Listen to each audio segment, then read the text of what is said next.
the reason why in over 50 years that all the so-called experts have never even seen one, never mind interact with them. They're lucky if they saw just a few tracks.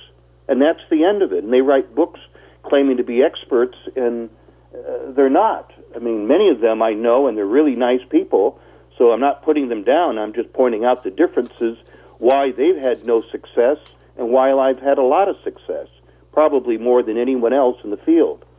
And that's because I don't carry guns with me. I'm not fearful. I don't carry fear in my heart. I'm friendly. I love nature. Most of the time I don't use a camera, and if I do, I tell them that I have a camera, that I'm not taking pictures of them, trying to take pictures of them. And they'll come right up close to me because they know that I will not deceive them in any way, because they can read my mind. They can read anybody's mind. They know what your intentions are when you come into their world.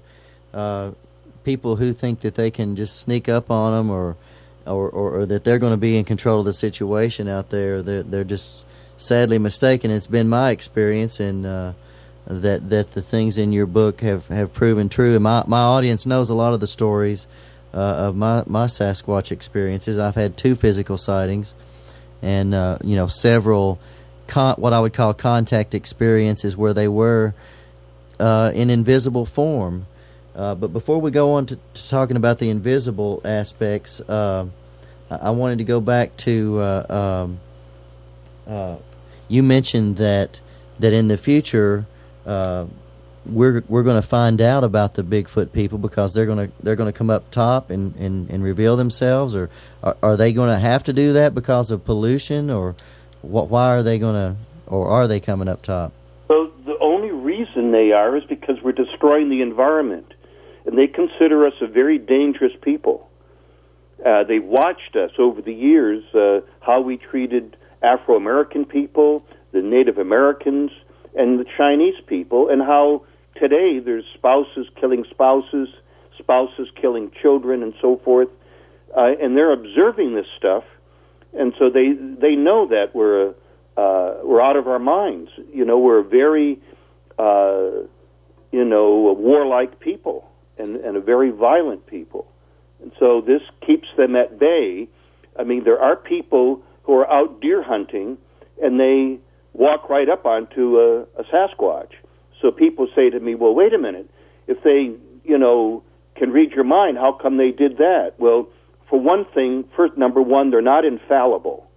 That's number one. Number two, if a person's focusing on a deer hunting or rabbit hunting and so forth, and they're not thinking about a Sasquatch, then they're not projecting that thought out into the forest. So the Sasquatch also has tremendous powers of concentration. And once they're concentrating on, something, whether it's food and at times, I'm not sure why, but they'll tune in and focus on rocks and crystals and things. So when they're doing that, people have stumbled upon them without them even knowing they were there. So there are those exceptions to this rule that I'm saying. Now, when they're throwing the rocks at you, are they doing that to scare you off or just to let you know that they're there?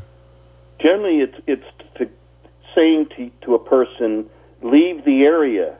Right. Sometimes they'll roll a rock or something up to a tent when they're just to get your attention, but other times they have thrown rocks at people several times, missing them because they meant to miss them. Yeah, because they knew if they hit them with a rock, it could kill them, and they don't want to kill anyone.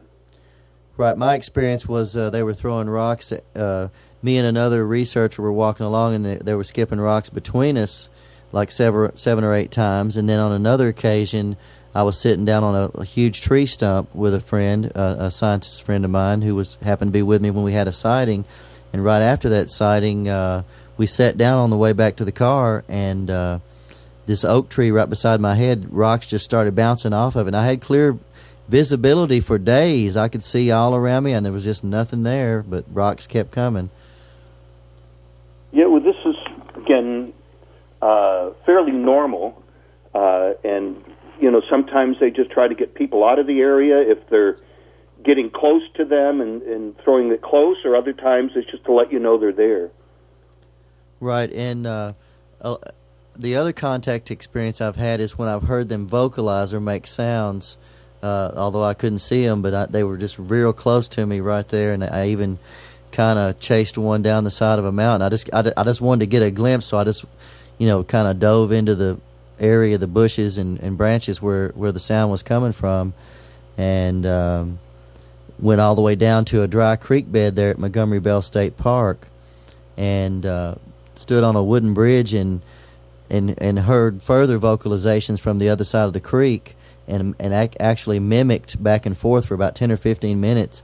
I would try to make a sound similar to what I was hearing, and obviously this Bigfoot person was very perturbed with me. I had invaded their space and just kind of chased after them when they could probably knock me out of the way like a flea.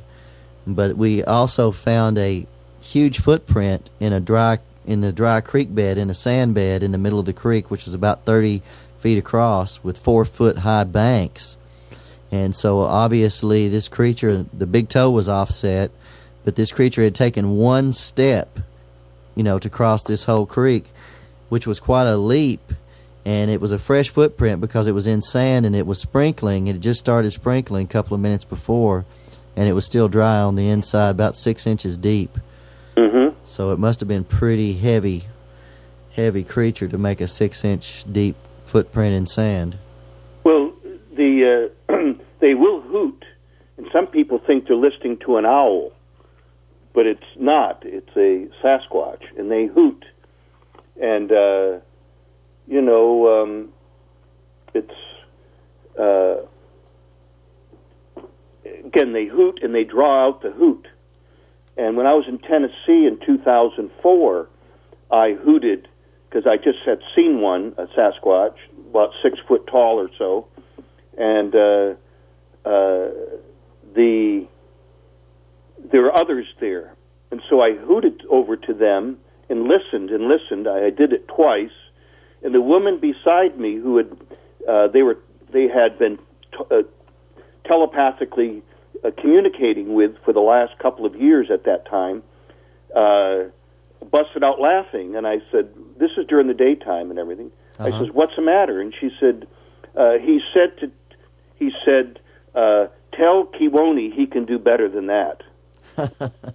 When I was trying to hoot, mimic them. And so they do have a sense of humor, and they do talk to lots of other people. I have people in Canada and around the United States that they are talking to periodically. A person in Canada right now, they're talking to her every other day. She goes down to a park and sees them in these woods at a distance, and they talk to her, and she visits them about every 2 days. So these things are happening, and those people who say there's no such thing as a psychic Sasquatch are, extremely naive and ignorant, and, it's okay. Maybe Sure. They'll come around, and I'm not concerned about people who don't believe. It's not a matter of belief. It's what I had documented, and right now it's 150 people that I've documented having these experiences, and some of them have PhDs, some of them have are doctors, and so forth. And this is just, like I say, this is the new science, the new area of science that is absolutely nothing new. It's just people need to, when I say people, basically Bigfoot researchers and Bigfoot researchers who want to understand more need to read parapsychology and quantum physics, because it's a part of the Sasquatch phenomena. Absolutely. Now, you mentioned that there are thousands of names for Sasquatch, including Bigfoot, Sepiak, Almasty in Malaysia, Yeti in Tibet, and Kakundakari in Africa, just to name a few. Now, you were criticized on the Bigfoot forum for allegedly stating, I think he also quoted him as saying, "We are the Bigfoot people."